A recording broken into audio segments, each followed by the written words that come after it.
ನಮಸ್ತೆ ವೀಕ್ಷಕರೇ, ಇವತ್ತು ಒಂದು ಸ್ಟಿಂಗ್ರೇ ಫಿಶ್ ಕರಿ, ಕನ್ನಡದಲ್ಲಿ ತೊರಕೆ ಫಿಶ್ ಕರಿ ಹೇಗೆ ಮಾಡೋದು ಅಂತ ನೋಡೋಣ. ಇದೇ ಫಿಶ್ ಕರಿನ ಮಡಿಕೆ ಮತ್ತು ಸೌದೆವಲ್ಲಿಯಲ್ಲಿ ಮಾಡಿದ್ದು, ಅದು ಬಂಟ್ವಾಳ ತಾಲೂಕಲ್ಲಿ ಮಾಡಿದ್ದು. ಇದು ಈಗ ಮಾಡ್ತಾ ಇರೋದು ಚಿಕ್ಕಮಂಗ್ಳೂರಲ್ಲಿ. ಸ್ಟಿಂಗ್ರೇ ಫಿಶ್ ತೋರಿಸ್ತಾ ಇದ್ದೀನಿ ನೋಡಿ, ನೀಟಾಗಿ ಅದು ಕಟ್ ಮಾಡಿದ್ದೀನಿ. ಅದು ನೀಟಾಗಿ ಉಪ್ಪು ಹಾಕಿ ನೀಟಾಗಿ ಡ್ರೈ ಮಾಡಿಬಿಟ್ಟಿರ್ತಾರೆ ಫಿಶ್ಶು. ಹಾಗಾಗಿ ಉಪ್ಪು ಹಾಕಿರ್ತಾರಲ್ಲ, ಅದು ನ್ಯಾಚುರಲ್ ಪ್ರಿಸರ್ವೇಟಿವು, ತುಂಬ ಉಪ್ಪನ್ನು ಹೀರ್ಕೊಂಡಿರುತ್ತೆ ಇದು. ಹಾಗಾಗಿ ಏನೂ ಹಾಳಾಗೋದಿಲ್ಲ.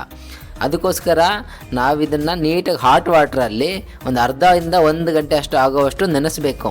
ಆವಾಗ ಉಪ್ಪೆಲ್ಲ ಹೋಗ್ಬಿಡುತ್ತೆ. ಇರಲಿಲ್ಲ ಅಂದರೆ ಸಾರೆಲ್ಲ ಉಪ್ಪಾಗುತ್ತೆ. ಅದು ನ್ಯಾಚುರಲ್ ಪ್ರಿಸರ್ವೇಟಿವ್ ಆಗಿರೋದ್ರಿಂದ ತುಂಬ ಒಳಗೆಲ್ಲ ಹೀರ್ಕೊಂಡಿರುತ್ತೆ ಅಲ್ವಾ. ಹಾಗಾಗಿ ನಾವು ಒಂದು ಅರ್ಧ ಗಂಟೆ ನೆನೆಸ್ಬೇಕು ಅದನ್ನು. ಈಗ ನೆನೆಯೋಕೆ ಇಟ್ಟಿದ್ದೀನಿ. ಅದ್ರ ನಡುವೆ ಈಗ ಖಾರವನ್ನು ರುಬ್ಕೋಬೇಕು. ಫಸ್ಟ್ ಸ್ಟೆಪ್ಪಲ್ಲೇ ನಾನು ಖಾರ ರುಬ್ಕೋತಾ ಇದ್ದೀನಿ. ಏನೇನು ಹಾಕಿದ್ದೀನಿ? ತೆಂಗಿನಕಾಯಿ, ಈರುಳ್ಳಿ ಮತ್ತು ಒಂದು ಸ್ವಲ್ಪ ಚಕ್ಕೆ ಮತ್ತು ಲವಂಗ. ಇದನ್ನು ನಾನು ಮಸಾಲ ಹಾಕಿ ಫಸ್ಟಿಗೆ ರುಬ್ಕೋಬೇಕು. ಇದ್ರ ಜೊತೆಗೆ ನೆಕ್ಸ್ಟ್ ಬಂದು ಖಾರ ಪುಡಿ ಮತ್ತು ಧನಿಯಾ ಪುಡಿ, ಪ್ಯೂರ್ ಧನಿಯಾ ಪುಡಿ, ಏನು ಮಿಕ್ಸ್ ಮಾಡೋದಿಲ್ಲ ಅದಕ್ಕೆ. ಈಗ ಒಂದು ಸ್ವಲ್ಪ ನೋಡಿ ಅರಿಶಿನ ಹಾಕ್ತಾಯಿದ್ದೀನಿ. ಈಗ ಮತ್ತು ಖಾರ ಪುಡಿ ಮತ್ತು ಧನಿಯಾ ಪುಡಿ ಇಷ್ಟನ್ನು ಹಾಕಿ ನಾವು ಮಸಾಲವನ್ನು ರೆಡಿ ಮಾಡ್ಕೋಬೇಕು. ನಾನು ಮುಂಚೆ ಒಂದು ಹೇಳಿದ್ನಲ್ಲ, ಅದು ಮಣ್ಣಿನ ಮಡಿಕೆಯಲ್ಲಿ, ಅದು ಬಂಟ್ವಾಳದಲ್ಲಿ ಮಾಡಿದ್ದು. ಈಗ ಚಿಕ್ಕಮಂಗ್ಳೂರಲ್ಲಿ ಅಲ್ಲಿಂದ ತಂದಿದ್ದೆ ನಾನು. 1 kg ಅಷ್ಟು ತಂದಿದ್ದೆ. ತೊರಕೆ ಫಿಶ್ ತೋರಿಸಿದ್ನಲ್ಲ, ಅದರಲ್ಲಿ 1-2 ಮಾಡಿರೋದಿಲ್ಲಿ. 2 ಮತ್ತು 3 ಅಲ್ಲಿತ್ತಲ್ಲ ಒಂಥರ ಕೋಲು ಥರ, ಆ ರೀತಿ ಡ್ರೈ ಫಿಶನ್ನು ಮಾಡಿರೋದು. ತುಂಬ ಚೆನ್ನಾಗಾಗುತ್ತೆ. ನೀವು ಕೂಡ ಟ್ರೈ ಮಾಡಿ ನೋಡಿ, ಹೇಗೆ ಬಂತು ಅಂತ ಕಮೆಂಟ್ ಮುಖಾಂತರ ತಿಳಿಸಿ. ಚಿಕ್ಕಮಂಗ್ಳೂರಲ್ಲಿ ಸಿಗಲಿಕ್ಕೆ ಡೌಟು, ಮಂಗಳೂರು ಕಡೆಯವರಿಗೆ ಖಂಡಿತ ಸಿಗುತ್ತೆ ಇದು ಅಲ್ವಾ. ಈಗ ನೋಡಿ, ಒಂದು ಬಾಣಲಿಗೆ ಆಯಿಲ್ ಹಾಕಿ ಮತ್ತು ಈರುಳ್ಳಿಯನ್ನು ಫ್ರೈ ಮಾಡ್ಕೋತಾ ಇದ್ದೀನಿ. ಅವರು ಮಂಗಳೂರಲ್ಲೇ ಬೇರೆ ಪ್ಯಾಟ್ರನ್ ಮಾಡಿದರು. ಇದು ಚಿಕ್ಕಮಂಗ್ಳೂರು ಸ್ಟೈಲಲ್ಲಿ ನಾವು ಮಾಡ್ತಾ ಇರೋದು ನಮ್ಮ ಮನೆಯಲ್ಲಿ. ಈಗ ಈರುಳ್ಳಿ ಎಲ್ಲ ಫ್ರೈ ಆದಮೇಲೆ ಸ್ವಲ್ಪ ಟೊಮೊಟೊ ಹಾಕ್ತಾಯಿದ್ದೀನಿ. ಟೊಮೊಟೊ ಎಲ್ಲ ಸ್ಮ್ಯಾಶ್ ಆಗಬೇಕು. ಆ ಎಣ್ಣೆಯಲ್ಲಿ ಕೂಡ ಟೊಮೊಟೊ ಸ್ಮ್ಯಾಶ್ ಆಗಬೇಕು. ಆವಾಗ ಚೆನ್ನಾಗಾಗುತ್ತೆ. ಅಂದರೆ ಕರಿಗೆ ನೀಟಾಗಿ ಹುಳಿ ಬಿಡುತ್ತೆ. ಟೊಮೊಟೊ ಹುಳಿ ಏನಿರುತ್ತೋ ಅದು ಹುಳಿ ಬಿಡುತ್ತೆ, ಸ್ಮ್ಯಾಶ್ ಆಗಬೇಕು ಅಲ್ವಾ. ಆ ರೀತಿ ನೀವು ಫ್ರೈ ಮಾಡ್ಕೊಳ್ಳಿ. ಅದಾದಮೇಲೆ ನಾವು ಡೈರೆಕ್ಟಾಗಿ ಆಯಿಲ್ ಮೇಲೆ ನಾನು ರುಬ್ಬಿರ್ತಕ್ಕಂಥ ಮಸಾಲನ ಆ್ಯಡ್ ಮಾಡ್ತಾಯಿದ್ದೀನಿ ಅಲ್ವಾ. ಫಸ್ಟಿಗೆ ನೀರು ಹಾಕ್ಬಿಡ್ಬೇಡಿ. ಆ ಮಸಾಲಾನ ಎಣ್ಣೆಯಲ್ಲಿ ಸ್ವಲ್ಪ ಹುರಿರಿ. ಅದಾದಮೇಲೆ ನೀವು ರಿನ್ಸ್ ಮಾಡಿ, ಅದನ್ನೆಲ್ಲ ಜಾರನ್ನೆಲ್ಲ ರಿನ್ಸ್ ಮಾಡಿಬಿಟ್ಟು ಅದಕ್ಕೆ ನೀರು ಹಾಕಿ. ಆ ಮಸಾಲ ಎಲ್ಲ ಇರ್ತದಲ್ಲ, ಚಕ್ಕೆ ಲವಂಗ ಎಲ್ಲ, ಎಣ್ಣೆ ಸ್ವಲ್ಪ ರೋಸ್ಟ್ ಆಗಬೇಕು. ಆವಾಗ ತುಂಬ ಚೆನ್ನಾಗಾಗುತ್ತೆ ನೋಡಿ. ಈ ಕನ್ಸಿಸ್ಟೆನ್ಸಿಯಲ್ಲಿ ಬಿಟ್ಕೊಂಡಿದ್ದೀನಿ.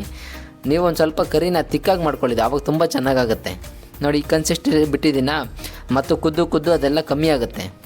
ಒಂಥರ ಗ್ರೇವಿ ಥರ ಬರುತ್ತೆ, ಸೂಪರ್ ಆಗುತ್ತೆ ನೋಡಿ. ಅದಾದಮೇಲೆ ಕಟ್ ಮಾಡಿ ಸೋಕ್ ಮಾಡಿರ್ತಕ್ಕಂಥ ನೆನೆಸಿರ್ತಂತಹ ಫಿಶನ್ನು ಆ್ಯಡ್ ಮಾಡ್ತಾಯಿದ್ದೀನಿ. ಆಮೇಲೆ ಲಾಸ್ಟಿಗೆ ಹುಣಸೆ ಹಣ್ಣಿನ ನೀರು, ಟ್ಯಾಮ್ರಿನ್ ವಾಟ್ರನ್ನ ಆ್ಯಡ್ ಮಾಡಬೇಕು. ಯಾವುದೇ ಫಿಶ್ ಐಟಮ್ ಮಾಡಿದಾಗ ಅದಕ್ಕೆ ಹುಣಸೆಹಣ್ಣು ಬಿದ್ದರೆ ಚೆಂದ, ಹುಣಸೆಹಣ್ಣು ಹಾಕಿದ್ರೇ ಚೆಂದ. ಅದು ಡ್ರೈ ಫಿಶ್ ಆಗಿರಲಿ, ಇನ್ನೊಂದಾಗಿರಲಿ, ಫಿಶ್ ಹುಣಸೆಹಣ್ಣು ಇದ್ದರೆ ಟೊಮೊಟೊ ಹುಳಿನೇ ಬೇರೆ ಇರ್ತದೆ, ಟ್ಯಾಮ್ರಿನ್ ಹುಳಿನೇ ಬೇರೆ ಇರ್ತದೆ. ಲಾಸ್ಟಿಗೆ ಒಂದು ಸ್ವಲ್ಪ ಶುಂಠಿ ಬೆಳ್ಳುಳ್ಳಿ ಪೇಸ್ಟನ್ನು ನಾನು ಆ್ಯಡ್ ಮಾಡ್ತಾಯಿದ್ದೀನಿ. ಸ್ವಲ್ಪ ಮಸಾಲೆ ಇರಲಿ ಚೆನ್ನಾಗಿ ಅಂತ ನೋಡಿ. ಇಷ್ಟ ಆಗಿದೆ ಅಲ್ವಾ. ಈಗ ನಾವು ಚೆನ್ನಾಗಿ ಕುದಿಸ್ಬೇಕು ಇದನ್ನು. ಡ್ರೈ ಫಿಶು ಅದೇನು ಬ್ರೇಕ್ ಆಗೋದಿಲ್ಲ, ಏಕೆಂದರೆ ಅದು ಸ್ಟಿಂಗ್ರೇ ಫಿಶ್ ಒಂದು ಸ್ವಲ್ಪ ಗಟ್ಟಿನೇ ಇರ್ತದೆ. ಹಾಗಾಗಿ ಅದೆಲ್ಲ ಏನು ಸ್ಮ್ಯಾಶ್ ಆಗೋದಿಲ್ಲ, ತುಂಬ ಡ್ರೈ ಆಗಿರುತ್ತೆ ಅಲ್ವಾ. ಸೊ ನಾವೇನು ಪೀಸ್ ಕಟ್ ಮಾಡಿರ್ತೀವೋ ಸ್ಮಾಲ್ ಪೀಸು, ಅದು ಹಾಗೇ ಇರುತ್ತೆ. ಅಲ್ಲಿ ಲಾಸ್ಟಿಗೆ ಒಂದು ಸ್ವಲ್ಪ ಕೊತ್ತಂಬರಿ ಹಾಕ್ತಾಯಿದ್ದೀನಿ. ಕೊತ್ತಂಬರಿ ಹಾಕಿ ಚೆನ್ನಾಗಿ ಕುದಿಸ್ಬೇಕು ನೋಡಿ. ಈ ಕನ್ಸಿಸ್ಟೆನ್ಸಿ ಇದೆಯಲ್ಲ, ಇನ್ನೂ ಚೆನ್ನಾಗಿ ಕುದೀತಾ ವಾಟರ್ ಎಲ್ಲ ಡಿಕ್ರೀಸ್ ಆಗುತ್ತೆ. ವಾಟರ್ ಡಿಕ್ರೀಸ್ ಆದಮೇಲೆ ನಮಗೆ ತಿಕ್ಕಾಗಿ ಕರಿ ಸಿಗುತ್ತೆ.